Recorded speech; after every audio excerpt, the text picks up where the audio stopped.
Apreciados estudiantes, tengan ustedes muy buenas tardes. Hoy vamos a tratar otra charlita de Derecho Comercial.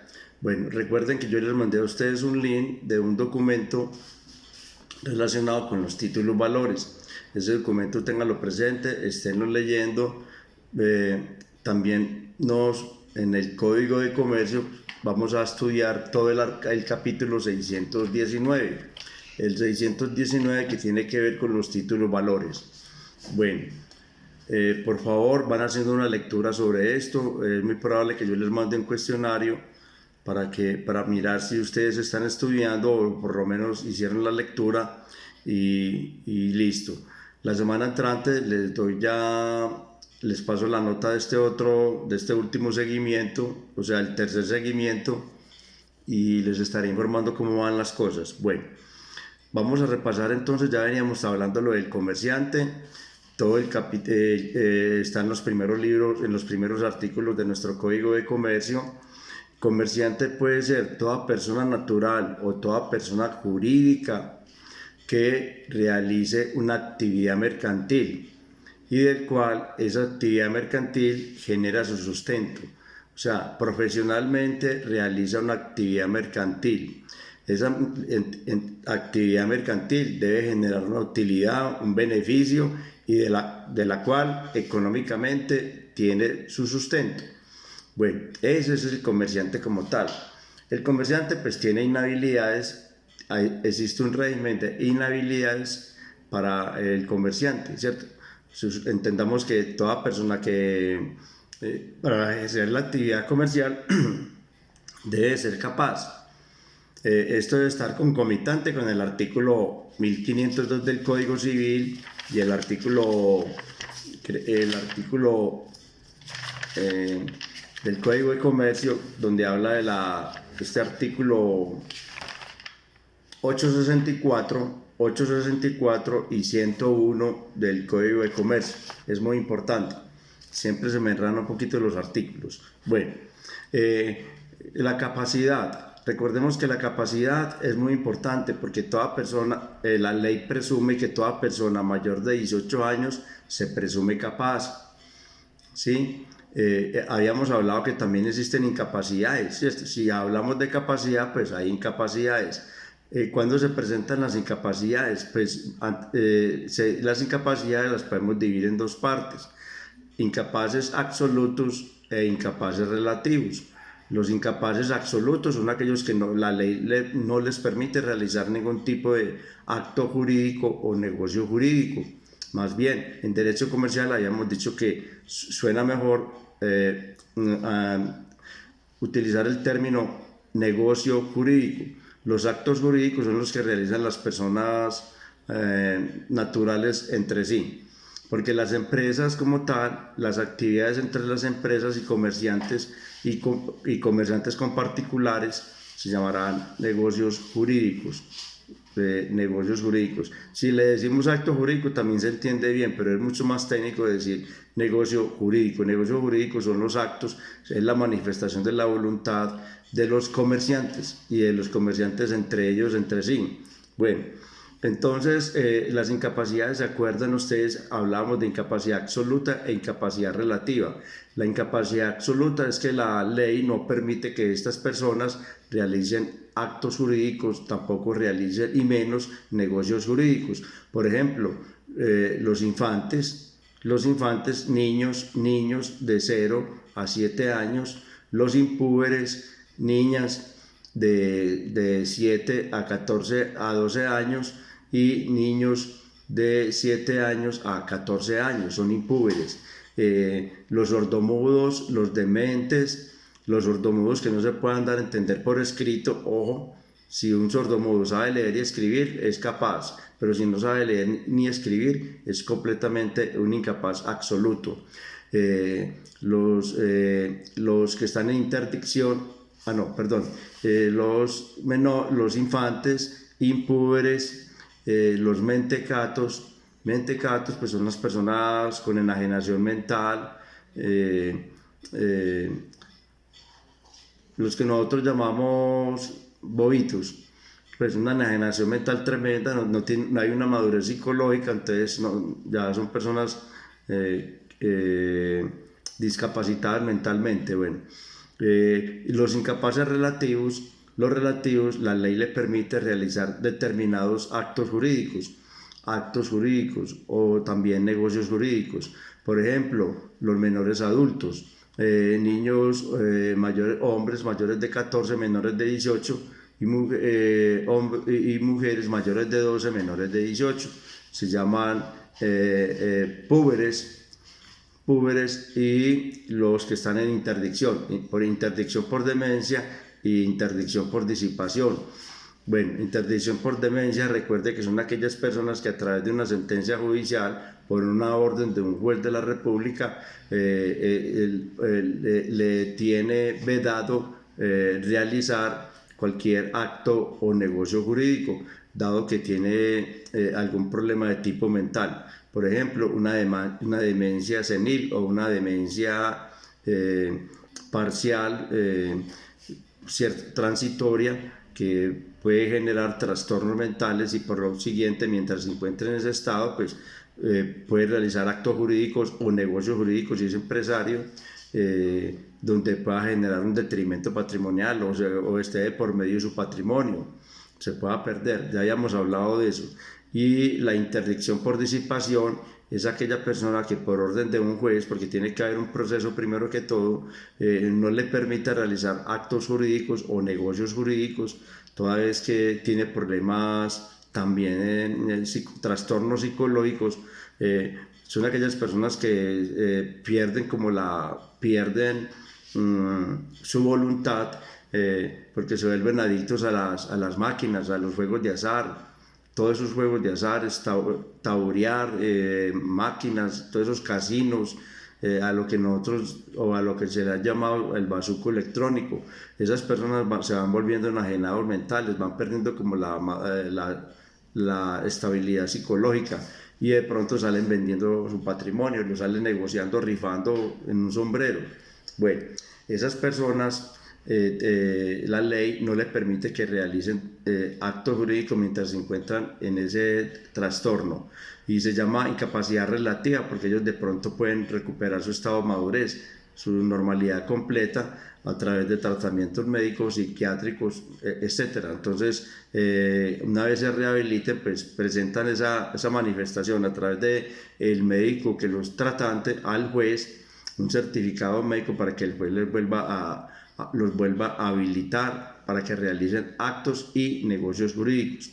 Ya sabemos que el acto jurídico significa, el significado de acto jurídico es la manifestación de la voluntad de las personas o partes encaminadas a realizar, extinguir, modificar, transformar obligaciones jurídicas no contrarias a la ley, no contrarias al derecho ni tampoco a las buenas costumbres.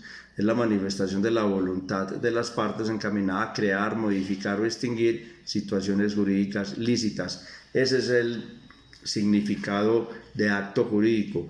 Los actos jurídicos son los actos de nosotros como seres humanos, como personas naturales, comunes y silvestres. Todo aquello que ocasione o crea cambios fenomenológicos en el mundo exterior, todo aquello que produzca consecuencias jurídicas se llamarán actos jurídicos. Por ejemplo, como el de comprar, como el de vender, como el de casarse, como el de descasarse, el de hacer un testamento, el de constituir una sociedad comercial, el reconocimiento de un hijo. Cuando el hijo es extramatrimonial, el padre puede reconocer su hijo, etcétera. Entonces, estos se llaman actos jurídicos. Mire que eso crea una situación jurídica, una consecuencia jurídica. Hay una consecuencia jurídica. Está uno soltero y se casa, el estado civil de uno cambia, deja de ser soltero para convertirse en casado. Hay una consecuencia jurídica, claro. Hay un cambio en el mundo exterior, claro, pues de soltero pasaste a casado. Compraste una casa, antes no tenías nada. Hay una consecuencia jurídica, sí, claro, te volviste propietario de un derecho real de dominio que se llama la propiedad, y empieza a generar consecuencias jurídicas, ¿cierto? Bueno, se llaman actos jurídicos. Los actos de los empresarios, los actos de las empresas que ejerzan actividades comerciales o actividades mercantiles y que de ello dependan su actividad económica y dependan de esta de manera profesional, se llamarán los actos de ellos: comprar, vender, comprar materias primas, constituir sociedades.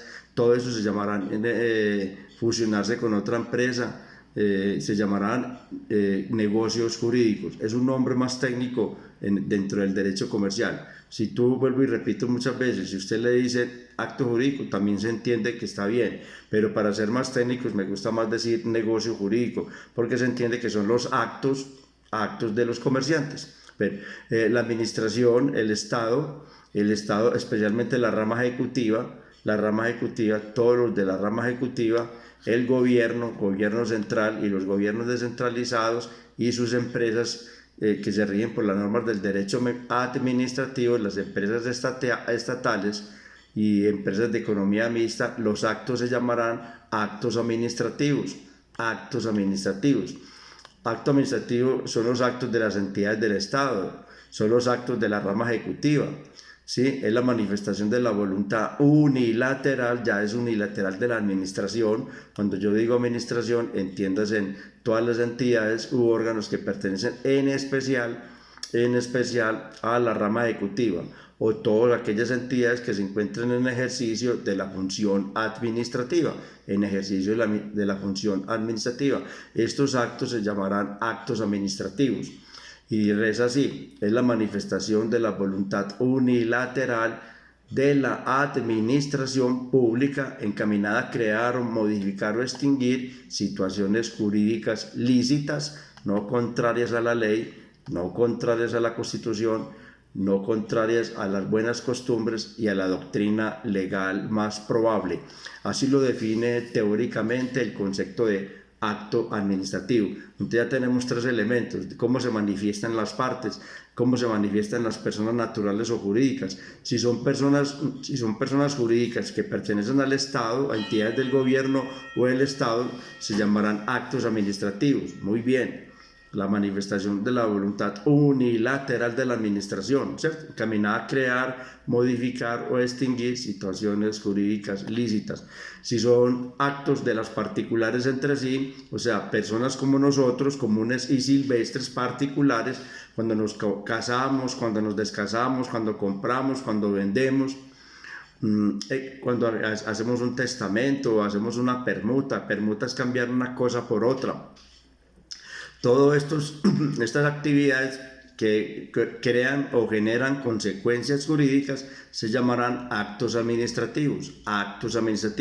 Y cuando son actos o manifestaciones de la voluntad de los comerciantes, de los empresarios, todos los que ejercen la actividad mercantil, conforme a los primeros artículos del Código de Comercio, se le conoce con el nombre más técnico de negocios jurídicos.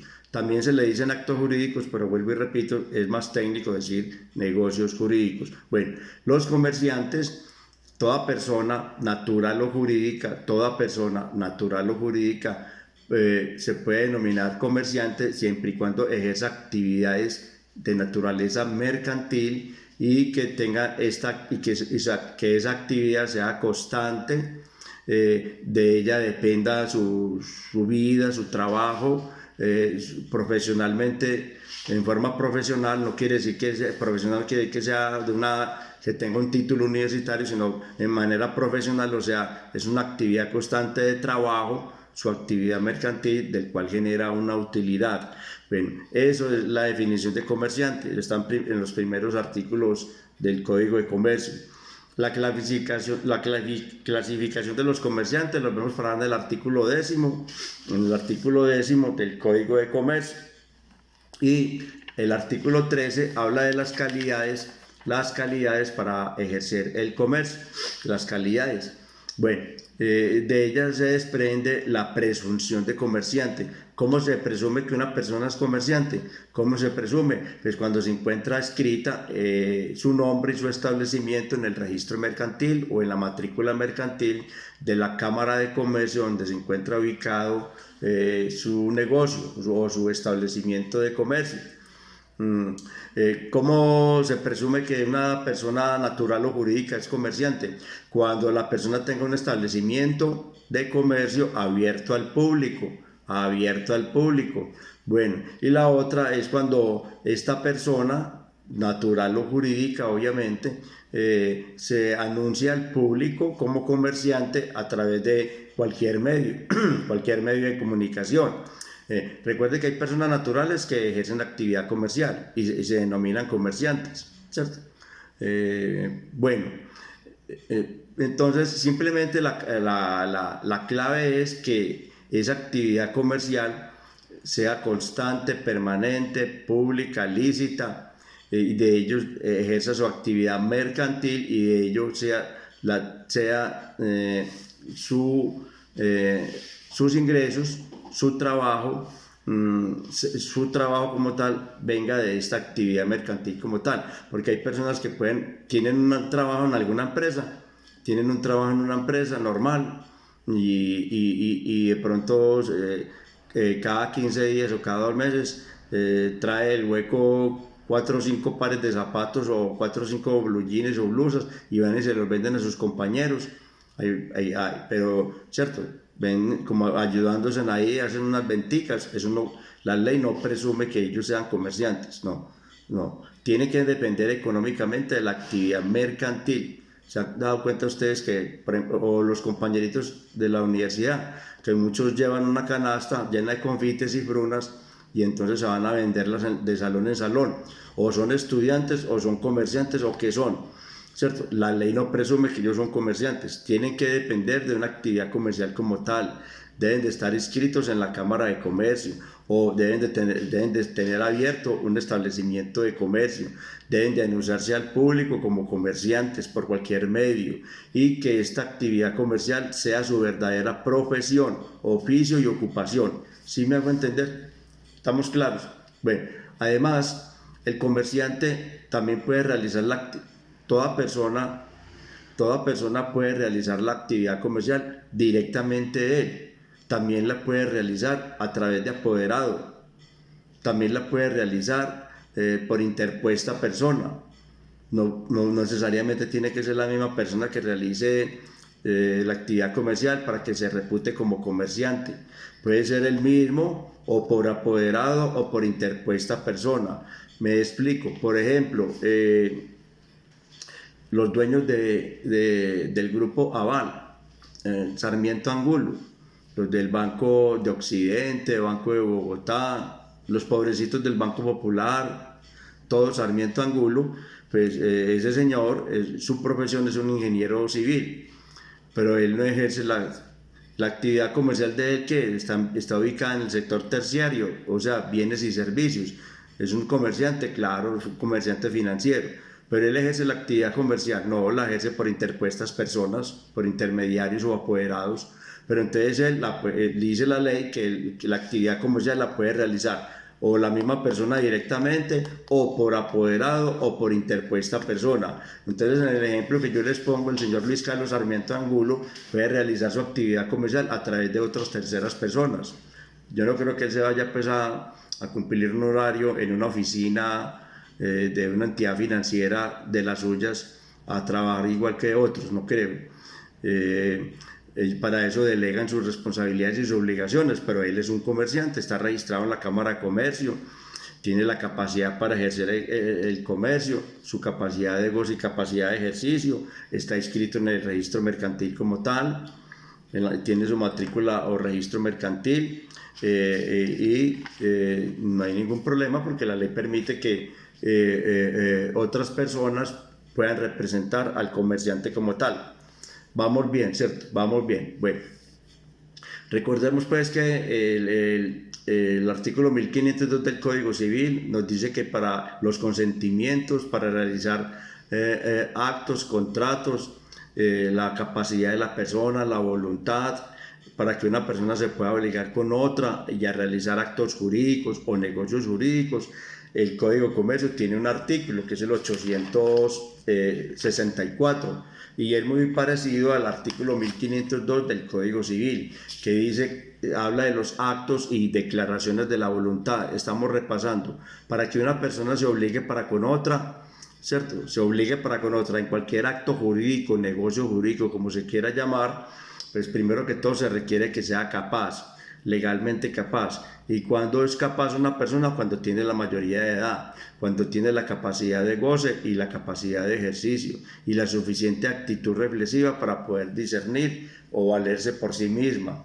Eso se llama uso de razón, porque una persona puede tener 18 años pero ser un demente o un mentecato, ¿cierto? Entonces la capacidad, la ley presume que toda persona mayor de 18 años se presume capaz. Bueno, ahora, segundo, de los actos y declaraciones de voluntad. Primero, la capacidad, muy importante. Y segundo, que dicho acto o declaración de voluntad, cuando la vaya a realizar las personas o las partes, o la persona como si, o las partes, pues no adolezcan de vicios, los vicios del consentimiento, que son tres: el error, la fuerza y el dolo. El error, la fuerza y el dolo. El Código de Comercio habla de la lesión enorme. La lesión enorme es una figura que considero yo que está escrita como norma, pero la lesión enorme me parece a mí, en mi experiencia como abogado de casi 30 años, la lesión enorme es una figura que aplica más en el derecho civil que en el derecho comercial. No obstante, así está contemplado en el Código de Comercio. La lesión enorme está en el artículo 101 del Código de Comercio. Bueno, la capacidad, o sea, que sea una persona mayor de edad y tenga la suficiente actitud reflexiva o uso de razón para poder valerse por sí mismo, que sus consentimientos no adolezcan de vicio. Los vicios del consentimiento son tres: el error, la fuerza y el dolo. Dejémoslo ahí. ¿Qué es el error? El error es la falsa apreciación de las cosas. Puede haber error sobre las personas o error sobre las cosas. Ejemplo, si es sobre las cosas, yo voy a ir a una joyería y quiero comprarme un anillo con una esmeralda muy bonita verde, y la compré, pero resulta que me están vendiendo la piedra es el asiento de una botella de vino. O estaba comprando un reloj, un anillo en oro, y me lo vendieron enchapado en oro, ¿cierto? Hay un error porque hay una falsa apreciación de las cosas. O en las personas es que yo me iba a casar con Margarita y me casé fue con Jesucita, que era la hermana gemela, ¿cierto? Hay un error, una falsa apreciación de las cosas, ¿cierto? El error. Bueno, la fuerza puede ser también, es la presión psicológica o material que hay sobre las personas, ¿cierto? Cuando hay fuerza, está viciado el consentimiento. Es la violencia que se hace sobre las personas. Por ejemplo, una amenaza, esa es una fuerza, una presión. O me firmas aquí esta escritura pública, o mañana se muere tu mamá, o me firmas aquí, como es aquello que hacen muchos ilegales, ¿sí? La fuerza es una violencia psicológica sobre que puede ser material cuando ya hay una acción, o psicológica a punta de amenazas. Bueno, esa es la fuerza. O violencia de todo acto que infunden a una persona. Es un justo temor de verse expuesto a ella. Esa es la fuerza. El error es la falsa creencia sobre las personas y sobre las cosas. Por ejemplo, se va a constituir una sociedad y yo quiero ser un socio comanditario de una sociedad. Los socios comanditarios de una sociedad son los que solamente ponen el capital, y solamente se responde por la plata que se aportó frente a cualquier circunstancia que se presente, eventualidad. Solamente respondes por la plata que puso. Pero resulta que cuando elaboraron la Constitución no resultó ser el socio comanditario, sino un socio gestor o colectivo. El socio gestor o colectivo es el que responde en forma solidaria e ilimitadamente, no solo por la plata que puso, sino también por la que tiene en el bolsillo y en el banco guardada en forma personal. O sea, se agravó la situación de socio, la responsabilidad se hizo mayor. Por ejemplo, en las sociedades, que lo vamos a ver más tarde, en las encomanditas, simples o por acciones, existen los dos socios, dos tipos de socios al constituirse la sociedad, unos que son socios gestores y colectivos o colectivos, y los otros que son socios comanditarios. Los socios gestores o colectivos son los que responden por la sociedad en forma solidaria e ilimitadamente, tanto por el capital que se aporta como por la plata que tiene, por su patrimonio personal. O sea, se vuelve solidariamente responsable de todo, por los perjuicios que pudiera ocasionar, daños y perjuicios. Esos se llaman socios gestores o colectivos. O sea que la responsabilidad de ellos es mucho más grande, la agrava. Y también ellos administran la sociedad y están al frente de la sociedad, tienen todas las responsabilidades. Y existe otro tipo de socios en ese tipo de sociedades que solamente aportan plata y se esconden y se pierden. Ese aporte que hacen, si colocaron 100 pesos a la empresa, a la sociedad que montaron, a la sociedad que montaron 100 pesos, y él tiene 500, ¿cierto? Montó 100 pesos, pero él tiene 500 o 1000 pesos más, montó 100, él solamente responde por los 100 pesos que puso en la empresa frente a cualquier perjuicio o daño que se presente, cualquier eventualidad, y no están frente a la sociedad, no responden por nada, ni administran nada, son simplemente son socios capitalistas, ponen una plata y esperan que las utilidades de este más tarde, pero no tienen ningún tipo de responsabilidad, excepto por la plata que puso en la sociedad, en la empresa como tal. Esos socios se llaman socios gestores. Socios comandatarios, corrijo, socios comandatarios. Los socios gestores o colectivos son los que responden en forma solidaria e ilimitadamente. Bueno, entonces hubo un error, pensó que si en la constitución de una sociedad se presentó como socio comandatario y lo anotaron como un socio gestor o colectivo, o sea que lo agravaron. Entonces se presentó un error esencial, ¿sí? Error esencial. ¿Estamos de acuerdo? Bueno. Que haya un objeto lícito. El objeto lícito es el objeto por el cual se constituye la sociedad como tal o se hace el contrato. El objeto son las circunstancias, son las razones por las cuales se está realizando el acto jurídico. El objeto es de lo que vamos a tratar. Vamos a vender un carro, vamos a comprar y vender una casa. Pues ¿cuál es el objeto? La venta de la casa, el inmueble como tal. Ese es el objeto. El objeto es lo que hace relación a la negociación que se va a hacer, y que este objeto entonces sea lícito. Bueno, el objeto debe tener unas características de ser posible, de ser determinado y ser lícito. De ser posible, ser determinado y ser lícito. Entonces el objeto es el contenido del contrato de sociedad como tal. Es la razón de ser, es la obligación que se origina como tal. Ese es el objeto.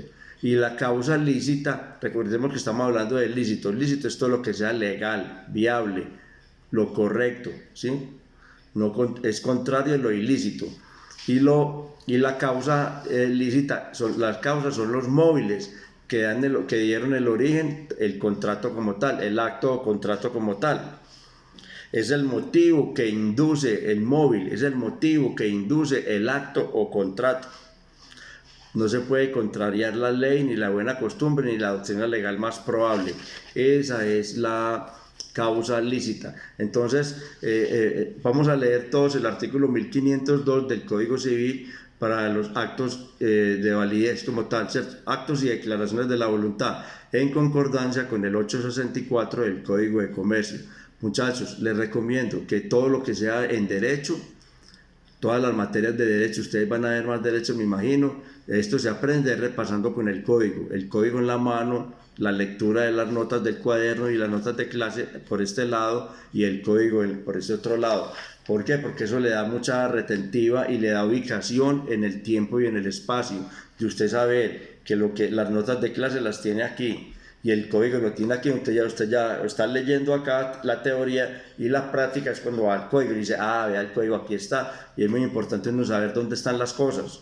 Es donde está la importancia del conocimiento, es donde usted saber dónde encuentra las cosas. Y muy triste que una persona que esté estudiando Derecho ni siquiera sepa buscar el código, ni menos imaginarse que ahí está y el código lo está mordiendo. Entonces es muy importante manipular el código. Les sugiero, les recomiendo con el mayor de los cariños. Bueno, ya habíamos hablado pues del registro mercantil. El registro mercantil tiene como finalidad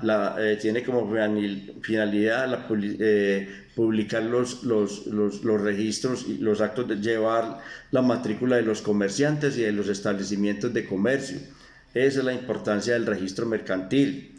Tiene como fin publicar la matrícula de los comerciantes, los actos, libros y documentos, ¿cierto?, que pueden tener en pro o en contra de un empresario, ya que así lo argumenta ¿quién? El artículo 26 del Código de Comercio.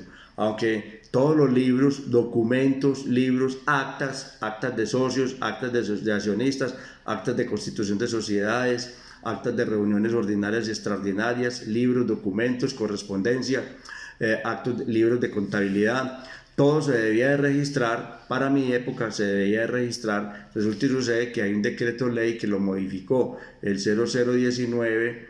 El 0019 modificó ese artículo, el artículo 28 del Código de Comercio. Es un decreto ley que dice que ya no hay necesidad de registrar los libros, los documentos, los libros de contabilidad, los actos que se realicen y actas. No hay necesidad, sino simplemente llevarlos en registro electrónico, registro electrónico. Bueno, no sé, hasta ahora en mis experiencias el 0019 del 2012, yo ya no, hacía muchos años había salido ya de la universidad. En mi actividad profesional, pues los registros que yo he llevado a la Cámara de Comercio han sido pues antes de esta fecha, que yo recuerde, antes de esta fecha, y yo siempre he llevado, cuando vamos a constituir una sociedad, siempre presenté los libros, documentos, actas, documentos, libros contables, sí, yo lo presentaba, pero resulta que este decreto 0019 del 2012 declaró inexequible el artículo 28 del Código de Comercio, que dice que los libros y los actos y las actas, libros, documentos, libros contables, correspondencias deben de registrarse y para efectos de la publicidad. Bueno, entonces esto yo soy un poquito a título personal, porque una cosa es la ley la que manda, la ley la que ordena, pero a mí me parece que los documentos, libros y actas sí deben de registrarse legalmente en la Cámara de Comercio. Así un decreto ley ya considere que no es necesario. Bueno, por ahora uno aprende haciendo, y por ahora en mi vida, en mi experiencia profesional en la oficina, pues no hemos tenido la oportunidad no han caído negocios como para constituir sociedades donde haya necesidad de registrar libros, porque esto se aprende haciendo. Sé que ahí está el decreto ley que dice que no es necesario, pero bueno, lo veo raro, a título personal lo veo raro, no me da todavía. Bueno, ¿cuáles son las funciones entonces que cumple el registro mercantil? ¿Cuáles son las funciones que cumple el registro mercantil? Son varias funciones: la de publicidad de los actos para evitar también competencia desleal, la oponibilidad. Existen muchos de carácter preventivo, publicitario. Bueno, esto le da mucha certeza, mucha seguridad, mucha legalidad y mucha tranquilidad al comerciante como tal, al que ejerce la actividad mercantil, para que ninguna otro tipo de persona le quiera plagiar su nombre, su razón social, para que tenga validez sus documentos como tal, para que produzca efectos jurídicos hacia terceras personas. Todo lo que realice en su actividad comercial. Una persona registrada pues es una persona regular, es un comerciante regular, o sea que cumple todos los requisitos de ley. Entonces esto le da más legalidad, más certeza, más publicidad, cumple una función preventiva, cumple una función declarativa, etcétera. Cumple una función de autenticidad, quiere decir que todo lo que realice, todos los documentos son auténticos porque están registrados, ¿sí? Esta es la función que cumple el registro mercantil: dar la publicidad o información de actos, actas, libros o documentos de los comerciantes, muy importante. Cumple una función preventiva para evitar que actos de competencia desleal. La Cámara de Comercio, ¿qué quiere hacer? ¿Qué quiere decir? La Cámara de Comercio se abstendrá de escribir o registrar nombres de otras personas que quieran tener el mismo nombre del comerciante que ya está registrado, ¿sí? Con el mismo nombre o razón social. Entonces es importante porque te protege la razón social, el nombre, y más todavía si el nombre está adquiriendo fama, está adquiriendo peso, está adquiriendo lo que nosotros llamamos en la jerga del derecho mercantil el goodwill. Cumple una función declarativa. Esto lo tenemos en el artículo 29, numeral 4 del Código de Comercio. Produce efectos de oponibilidad, es decir, que todo acto, todo comerciante que se encuentre debidamente inscrito, sus actos producirán efectos hacia terceras personas. Eso se llama oponible. Lo oponible es lo contrario a lo inoponible.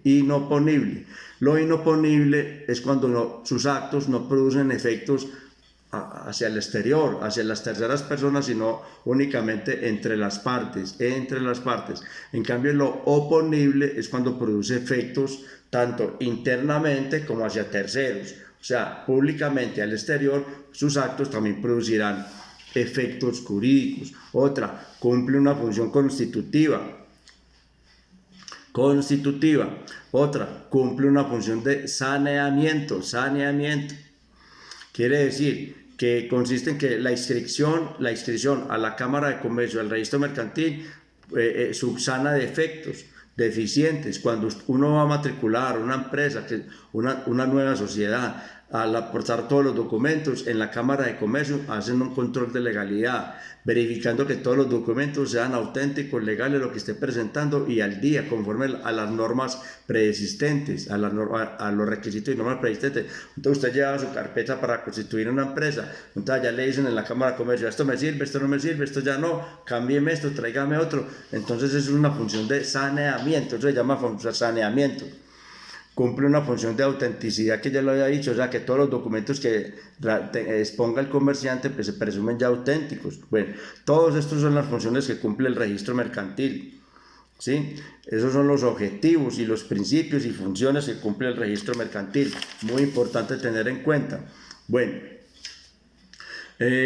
existe el principio y una de las funciones es la publicidad, o sea, todos los actos que realice la entidad o la empresa o el comerciante como tal, o todas las actividades mercantiles, sus libros y documentos son públicos, pero resulta que esa publicidad ya está restringida.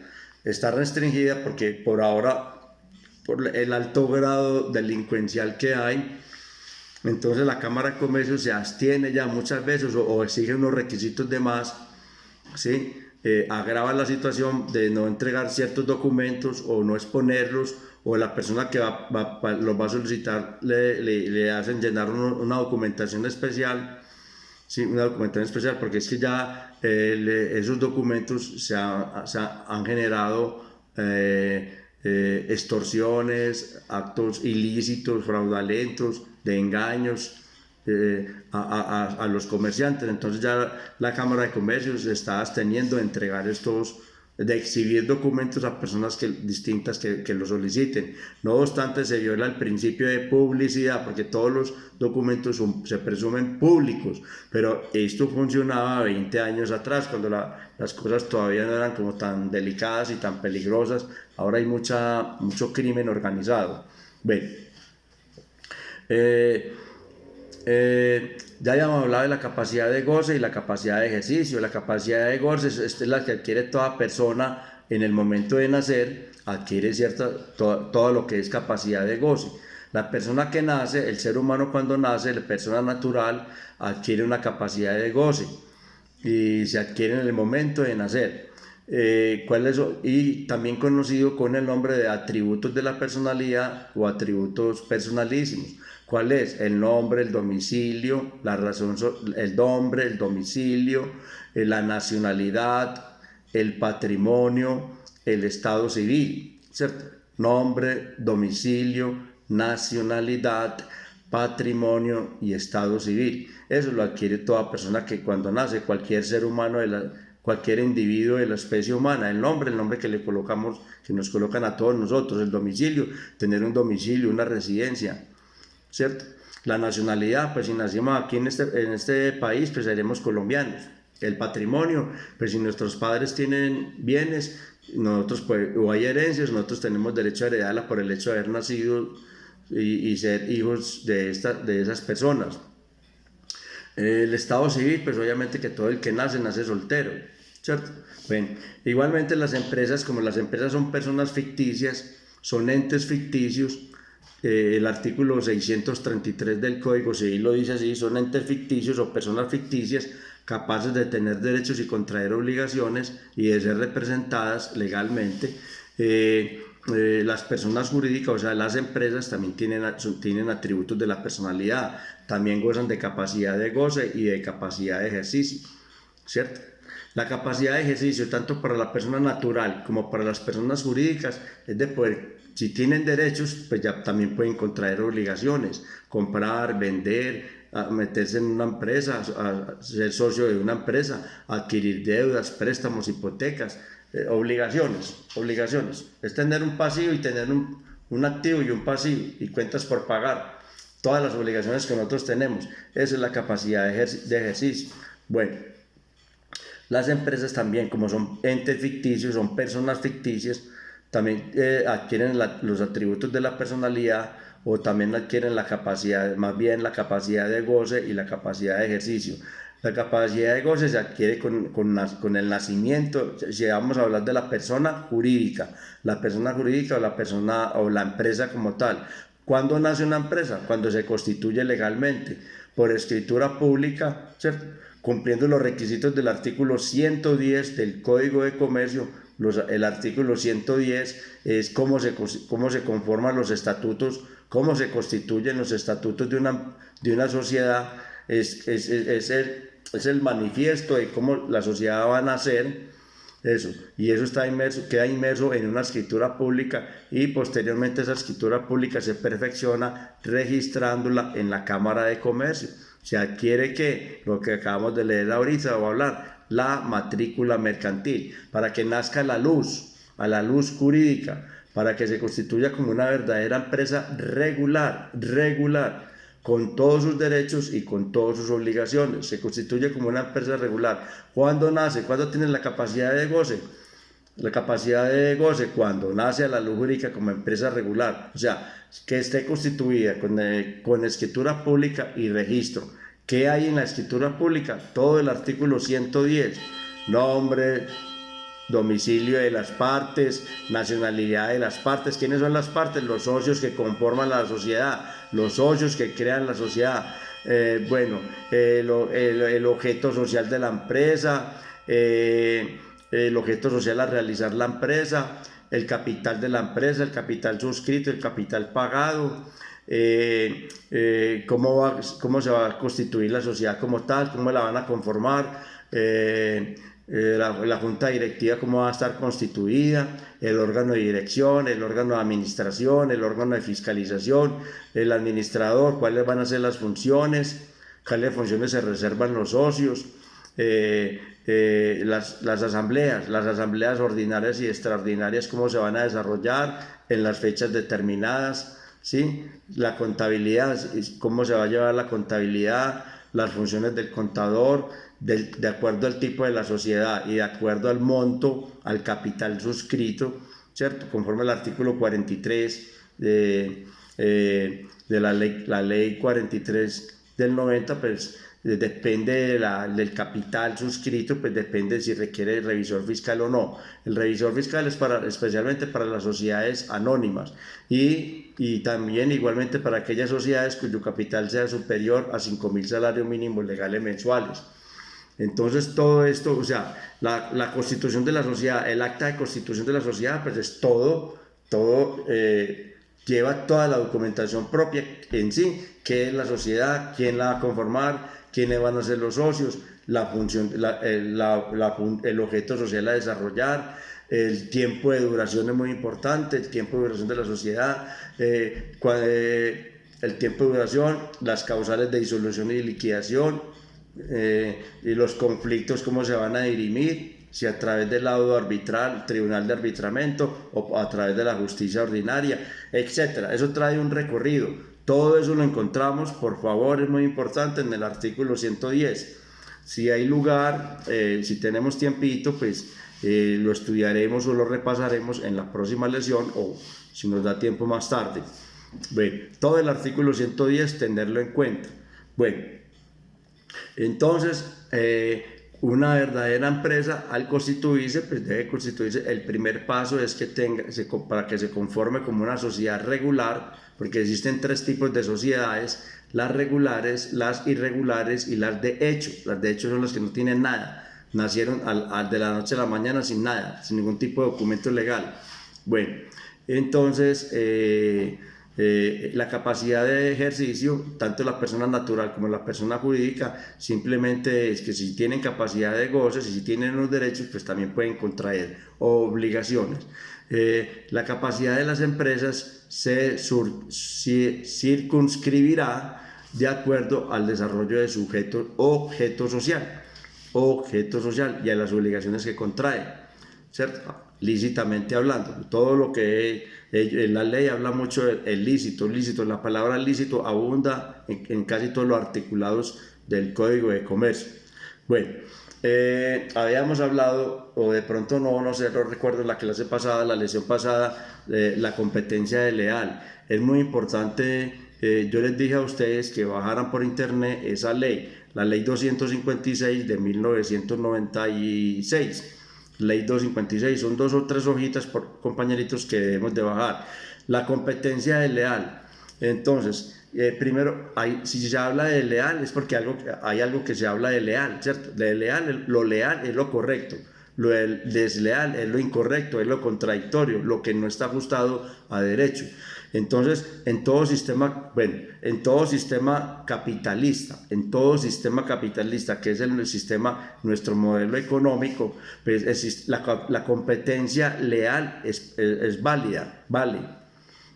Claro, la competencia, estamos hablando ya entre comerciantes en el derecho comercial, la competencia leal es válida. ¿Por qué es válida? Porque es una sana competencia que se da en igualdad de condiciones entre dos empresas que pueden manejar un tipo de producto similar, por ejemplo, como Coca-Cola y Coca-Cola y ¿cómo se llama la otra? La otra cola, las bebidas colas. Entonces, en igualdad de condiciones, compiten a través del mercado sus productos, pero estos productos ¿para qué? Para adquirir mayores ventas y tener mayores clientes, pero esta competencia debe ser sana, fundamentada en la calidad. La palabra clave es la calidad y el servicio de las cosas. La calidad. Mire que en la venta de motocicletas se ve mucho, hay muchas marcas de bicicletas, de motocicletas, pero una marca se trata de, teniendo el mismo cilindraje, 10 marcas, la una se mejora o se afana por tener un diseño mejor, un servicio mejor, un consumo menos de combustible o un mejor rodamiento, o la otra que sacó un sistema de frenado tremendo, CBS, la otra que sacó un diseño espectacular, la otra que el sistema de amortiguación es por inyección, la otra que las luces son halógenas. La competencia es leal y es correcta y es válida cuando dos o más empresas compiten por productos similares, pero lo que se busca es siempre que esté de por medio la calidad y el servicio. Esto con el fin de mejorar, de obtener mayores ganancias y más clientela. En la competencia desleal no importa la calidad, no importa el servicio, lo que importa es robarse las marcas, usurpar las marcas, hacer productos similares pero de menos calidad por el mismo precio, o bajar precios irrisorios a productos similares, o una desviación de la clientela malintencionadamente. En la competencia desleal no se busca sino el interés particular, el interés torcido de alguien que, entre comillas, se quiere llamar comerciante. ¿Cierto? La competencia desleal es lo completamente contrario. Entonces, en el artículo 250, la ley 256 del 96, vamos a tener esa aclaración. Es muy fácil la lectura, muy querida, muy amena. Bueno, la competencia leal, la verdadera, no la desleal, se estimula de dos puntos de vista. La leal, el de la mejora técnica, ¿cierto? La mejora técnica, cuando los empresarios se inclinan como fórmula para ganar mayor clientela en superar la calidad de sus productos. Habíamos hablado de las motocicletas, que hay muchas marcas, pueden haber más de 10 marcas, japonesas, alemanas, chinas, motocicletas indias, esa Pulsar. Entonces son comerciantes y, por ejemplo, sacan motos en series, por decir, y en cilindrajes. Por ejemplo, la Pulsar 200 es muy famosa, y entonces llega la Uteco, saca otra moto de 200 centímetros cúbicos. Entonces la Honda saca otra moto así, la Yamaha otra moto así, la AKT saca otra moto así. Entonces todos se esmeran por tener ese tipo de moto en ese cilindraje, en esa línea, pero entonces el uno le pone algo más bonito, tecnología pues, el otro en diseños, el otro que mejores llantas, el otro que mejor amortiguación, el otro que mejor consumo de gasolina, entonces mayor rendimiento. En fin, ustedes ya me entienden lo que les quiero decir, pero entonces aquí la mejora. El producto, la libre competencia se hace en igualdad de condiciones y en cuestión de mejorar el producto y el servicio. Eso es lo importante. Bueno,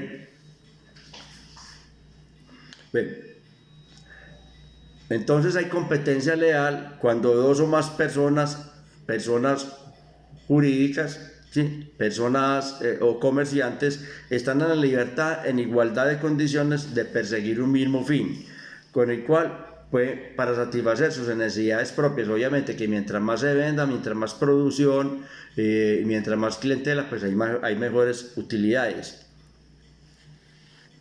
Entonces estos comerciantes están pues compitiendo en igualdad de condiciones.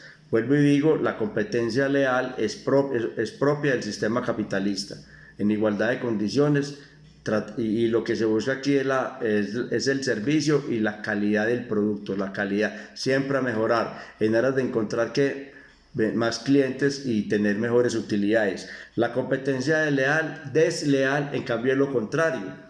Aquí lo que se busca es un interés privado, torcido. Es decir, la competencia leal dentro de este contexto se caracteriza por toda práctica abusiva, que lo que se trata es de desviar la clientela en provecho propio. La clientela de otra persona se la quiere robar, en especial algunos establecimientos de comercio o industrial o empleados para conseguir equívocos fortuitas y coincidencias de nombres, falsas alarmas o cualquier medio de propaganda malintencionada. La sanción legal suele detenerse en la responsabilidad civil con el consiguiente resarcimiento de daños y perjuicios. En conclusión, hay competencia desleal cuando se afecta la concurrencia de un tercero en el mercado, cuando una persona participa incorrectamente de él mismo. Bueno, entonces ya explicando la competencia desleal, yo creo que ustedes ya entienden. Lo desleal es lo contrario, es lo torcido. Aquí se trata de desviar clientelas, de manejar menos precios por menos del valor del mercado, precios más irrisorios. Se trata de desacreditar al empresario que está realizando la actividad legal y correcta. Se trata de imitar, la imitación de marcas. En el hueco encontramos nosotros mucho en la parte de ropa, zapatos, tenis, blue jeans, con marcas, colocando los sellos y las marcas de las verdaderas marcas extranjeras. Blue jeans se vino, tenis Adidas, y son imitaciones casi perfectas, es que triple A. Entonces ahí que hay una competencia desleal, porque ellos ese producto lo están vendiendo por menos del valor real de lo que vale el verdadero producto, ¿cierto? El que tiene el dueño de la verdadera marca. Entonces hay engaños. Aquí se trata de ocultar verdades, afirmar falsedades.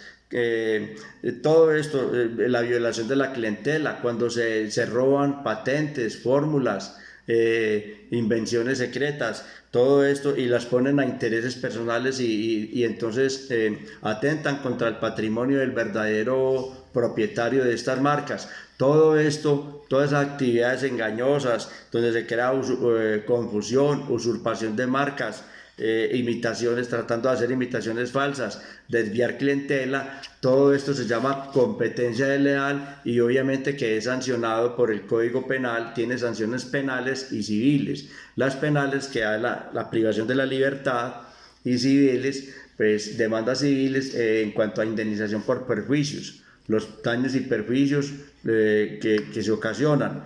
Bueno, es muy importante tener en cuenta eso, lo de la competencia desleal. Bueno, vámonos para los títulos valores. Los títulos valores. Bueno, por favor los invito a que lean el artículo 619 del Código de Comercio.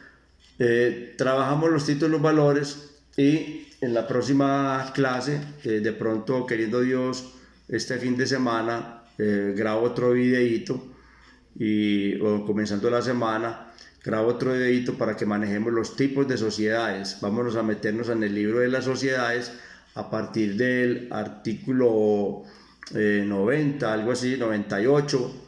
Es el segundo libro de sociedades, para que empecemos a trabajar eso, y ya con esa clase terminamos el curso como tal, casi que estamos finalizando este mes. Bueno, los títulos valores son documentos necesarios para legitimar un derecho literal, y autónomo contenido en él. Los títulos valores son documentos necesarios para legitimar un derecho literal es descrito, autónomo porque depende de él mismo, es autónomo. Títulos valores, por ejemplo, los cheques, los pagarés, las letras de cambio, las facturas cambiarias, los conocimientos de embarque, los pagarés, los CDTs, los bonos de prenda, etcétera. Esos son títulos valores. Mire, es un documento que legitima el derecho literal es lo que usted llena en el documento, y son autónomos, contenidos en él. Los títulos valores pueden ser de contenido crediticio, corporativos o de participación, y de tradición o representativos en mercancías. Recuerden bien la charlita que les estaba dando esa profesora de la Universidad de Antioquia en ese link que les mandé, para que vayan aterrizando conceptos e ideas. Los elementos básicos del título valor o de los títulos valores. Estamos hablando entonces de la legitimación, que son títulos legítimos. Estamos hablando de la literalidad, lo que hay escrito. Estamos hablando de la autonomía, y estamos hablando de la incorporación. ¿Qué es la legitimación? Quien posee un documento, un título valor de estos, es el que se considera el titular de ese derecho. Entonces, legítimo es cuando yo tengo una letra, cuando yo tengo un pagaré, cuando yo tengo un bono de prenda, cuando yo tengo una factura que la voy a cobrar. Entonces, ahí en él hay un principio que se llama de legitimación. Yo soy el legítimo para hacer valer ese título valor como tal. Entonces, la calidad del título valor la tiene ¿quién? Quien la tiene. Quien tiene el título valor, quien lo posea, se considera el propietario. Esto se le llama el tenedor. La legitimidad la tiene el tenedor del título valor, para que se ejercite el derecho en el incorporado. ¿Qué es en el incorporado? Lo que está escrito, lo que dice ahí: páguese por valor de tanto, a la orden de, ¿sí?, a nombre de, o endosarlo. ¿Qué es la literalidad? Como elemento básico, literalidad. Solo se puede ejercer el derecho que aparece consagrado en el documento de manera tal que los acuerdos que no figuren en el título, aquello que no figura en el título, carecen de validez. La literalidad es lo que está escrito, lo que está sumergido en la letra, lo que dice el cheque, lo que dice la letra, lo que dice el pagaré, lo que dice el bono de prenda. Eso, y solamente tiene validez lo que está escrito. Eso se llama literalidad. Bueno, cuando recuerden que si usted presta un cheque, si usted presta plata respaldado en una letra de cambio o un pagaré por 1.000.000 de pesos, el valor es el que está ahí, eso no se puede corregir ni enmendar, para nada. Pero si le empiezan a hacer abonos, para no romper el principio de literalidad, si le empiezan a hacer abonos, pues el deudor, usted debe colocar por detrás los abonos. Abonó 100.000 el día tal, resta 900.000, ¿sí? Para que los cheques, los pagarés, los títulos valores no se pueden enmendar, pero tratándose de letras de cambio, en tratándose de pagarés, facturas, cuando hay abonos, usted no puede corregir o tachar la letra o el pagaré o la factura. Simplemente si hay abonos parciales, pagos parciales, porque se rompería el principio de literalidad. Si hay abonos parciales, por detrás hace los abonos, si usted lo acepta como propietario o como dueño del crédito. El que tiene el título es el que tiene el derecho, ¿sí? Bueno, la autonomía. La autonomía viene de autónomo, es un ejercicio independiente que ejerce quien posee el título valor. Quien posee el título valor lo llamaremos tenedor, que es el tenedor legítimo sobre el derecho en él incorporado. Se puede mirar desde dos puntos de vista: como activa la facultad de recibir y poder ejercer un derecho de cartular originario o no, derivado del endosante, o pasiva, quien emerge de las obligaciones propias, independientes, individualizados, de quienes firman y nada más. Ven, simplemente la autonomía, para que no enredemos este concepto, la autonomía es quien posee el título, que es el tenedor, es el que tiene el derecho. El ejercicio independiente de ejercer el tenedor legítimamente un derecho que está incorporado en ese documento. La incorporación es un derecho o documento que forma todo un solo cuerpo. Sin documento, si usted no tiene el documento, no tiene el título, no tiene ningún derecho. El documento y el tenedor se forma un solo cuerpo, ¿cierto? Y es indisoluble, porque es la unión que hay entre el título valor y el tenedor. Quien tiene el título tiene el derecho. Quien tiene el título tiene el derecho. Bueno, las clasificaciones de los títulos valores, no olvidar, todos en el artículo 619 en adelante. No leer solamente el artículo, sino todo el capitulito de los títulos valores que están en el 619, 620, 621 y subsiguiente. Bueno, la clasificación, según su contenido, pueden ser de contenido crediticio, de tradición y representativos de mercancías, puede ser corporativos o de participación. Bueno, crediticios. Los títulos crediticios son propiamente los llamados instrumentos negociables, y dan derecho a reclamar una suma de dinero.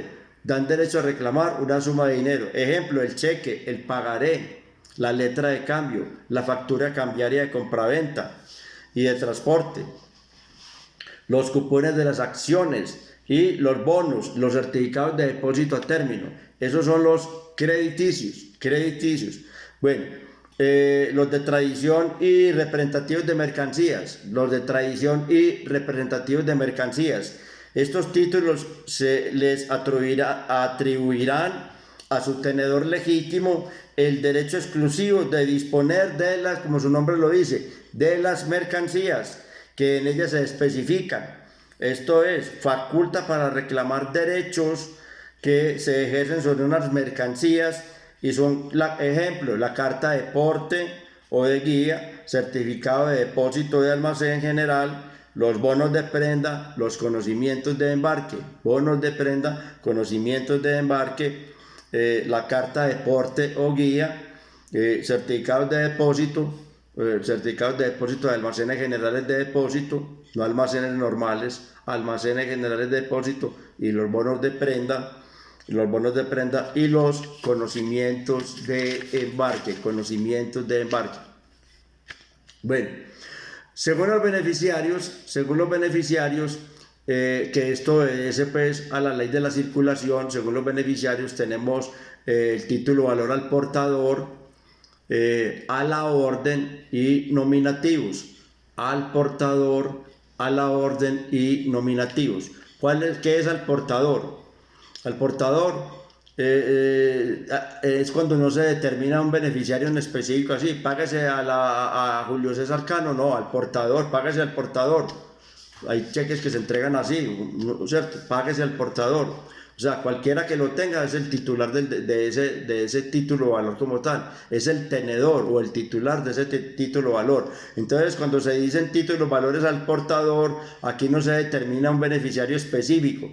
Quien posee el título posee el derecho que en él se encuentra incorporado o contenido en la negociación, y este se entrega en el momento de la negociación que se haga. Bueno, títulos, valores a la orden, cuando se paga a la orden de Julio César Cano. Aquí ya aparece una persona individual, ya singularizada. Son los que se expiden a favor de determinadas personas. Págase a favor de Margarita Castro, págase a favor de Pepito Pérez. Entonces ya aquí aparece alguien, se singulariza a una persona en especial.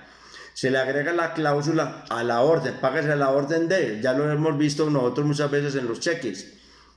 Son transmitibles porque se pueden endosar, ¿cierto? Usted, el dueño, el titular, lo endosa, se lo endoso al señor fulano de tal. Son títulos negociables y se entregan a determinada persona con una persona específica como tal, y esta persona también, como son negociables, lo puede negociar, lo puede endosar, y quien lo endosa, pues firma el dueño y el que recibe, firman los dos, ¿cierto? Lo endoso al señor fulano de tal y firma el que es el titular, y después entonces dice lo recibo y firma el nuevo tenedor y listo. Títulos nominativos, recuerda que según el beneficiario son 3: al portador, a la orden y nominativos. Nominativos cuando en él o en la norma que rige su creación se exija inscripción del tenedor en el registro que llevará el creador de su título. Ellos son, ¿quiénes son? Las acciones, los bonos simples, los bonos de prenda, los certificados de depósito. Se necesita endoso, entrega e inscripción para poder negociarlo.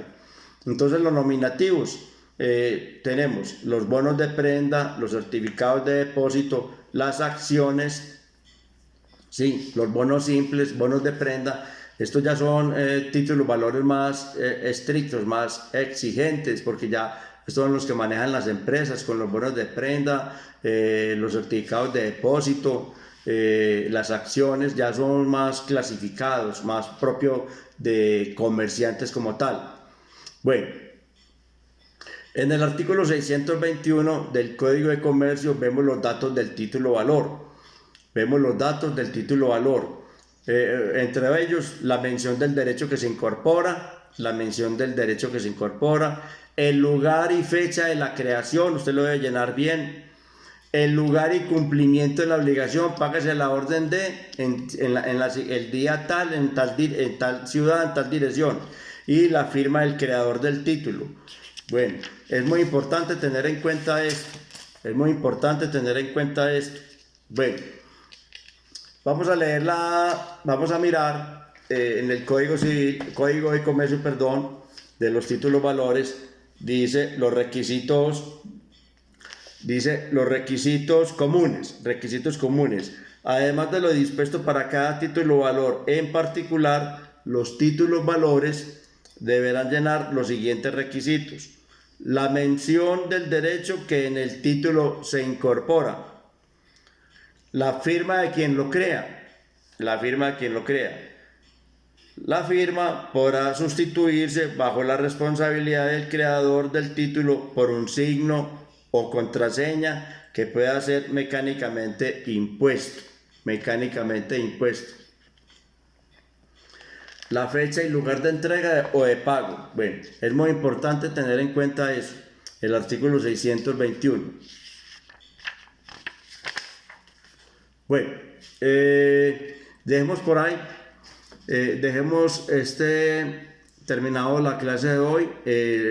La próxima clase vamos a hablar de las sociedades, el concepto de sociedad, el contrato de sociedad, cómo se constituye una sociedad, los tipos de sociedades en Colombia de acuerdo a nuestro Código de Comercio, los requisitos de forma y los requisitos de fondo, bueno, el contrato de sociedad y ya, y yo creo que de esta manera comenzamos a hablar de cada una de estas sociedades, por lo menos las sociedades que trae el Código de Comercio, que son las sociedades por personas y las sociedades por acción o por capital.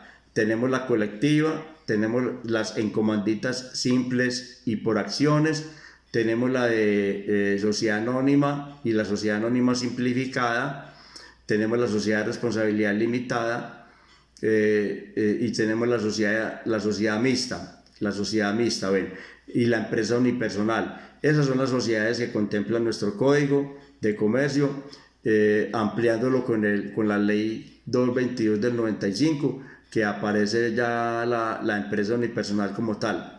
Bueno, y de esta manera pues creo que ya damos por terminado ya el curso como tal. Es muy probable que para la semana entrante comencemos un poquito ya a trabajar el tipo de sociedades. Nos puede llevar en una clase, queriendo Dios, 2 horitas, un poquito de paciencia y por favor, vuelvo y repito, pues tratar de tener a la mano el Código de Comercio o lo bajan de internet y lo guardan en su computador.